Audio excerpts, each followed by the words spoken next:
ರಾಜ್ಯ ಸರ್ಕಾರದಿಂದ ಮತ್ತೊಂದು ಮಹತ್ವದ ನಿರ್ಧಾರ.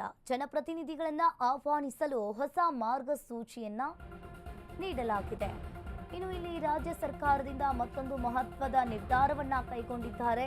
ಈ ನಿರ್ಧಾರದ ಬೆನ್ನಲ್ಲೇ ಜನಪ್ರತಿನಿಧಿಗಳನ್ನು ಆಹ್ವಾನಿಸಲು ಹೊಸ ಮಾರ್ಗಸೂಚಿಯನ್ನ ನೀಡಲಾಗಿದೆ. ಸರ್ಕಾರದ ಸಭೆ ಸಮಾರಂಭಕ್ಕೆ ಹೊಸ ಮಾರ್ಗಸೂಚಿ ಕೂಡ ಪ್ರಕಟವಾಗಿದೆ. ಈ ಸರ್ಕಾರದ ಸಭೆಗಳಲ್ಲಿ ಶಿಷ್ಟಾಚಾರ ಪಾಲಿಸುವ ಬಗ್ಗೆ ಆದೇಶ ಕೂಡ ಹೊರಡಿಸಿರುವಂತದ್ದು.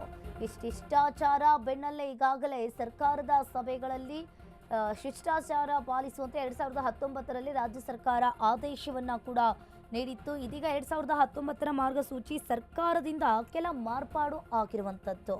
ಇನ್ನು ಸರ್ಕಾರದ ಎಲ್ಲ ಕಾರ್ಯಕ್ರಮಗಳಿಗೂ ಕೂಡ ಹೊಸ ಆದೇಶ ಕೂಡ ಇಲ್ಲಿ ಅನ್ವಯ ಆಗ್ತಾ ಇದೆ. ಕೇಂದ್ರ ಪುರಸ್ಕೃತ ಕಾರ್ಯಕ್ರಮಗಳಿಗೂ ಹೊಸ ಆದೇಶ ಇಲ್ಲಿ ಅನ್ವಯ ಆಗ್ತಾ ಇರುವಂತದ್ದು. ಹಾಗಾದ್ರೆ ರಾಜ್ಯ ಮಟ್ಟದ ಕಾರ್ಯಕ್ರಮಗಳಿಗೆ ಮಾರ್ಗಸೂಚಿಯನ್ನ ನೀಡಿದ್ರಾ ಅನ್ನೋದು ಇಲ್ಲಿ ಒಂದ್ ಕಡೆ ತಿಳಿದು ಬರ್ತಾ ಇದೆ. ಏನೆಲ್ಲ ನೀಡಿದ್ರು ಮಾರ್ಗಸೂಚಿನ, ಏನೆಲ್ಲ ಕೊಟ್ಟರು ಅನ್ನೋದನ್ನ ಒಂದೊಂದಾಗಿ ನೋಡ್ತಾ ಹೋಗೋಣ. ಸಿಎಂ ಡಿಸಿಎಂ ಸಚಿವರು ಕಾರ್ಯಕ್ರಮವನ್ನ ಉದ್ಘಾಟಿಸಬಹುದು. ಹಾಗೆ ಸಿಎಂ ಡಿಸಿಎಂ ಕಾರ್ಯಕ್ರಮವನ್ನ ಉದ್ಘಾಟಿಸಿದ್ರೆ ಸಚಿವರು ಇಲ್ಲಿ ಅಧ್ಯಕ್ಷತೆಯನ್ನ ವಹಿಸಬೇಕು.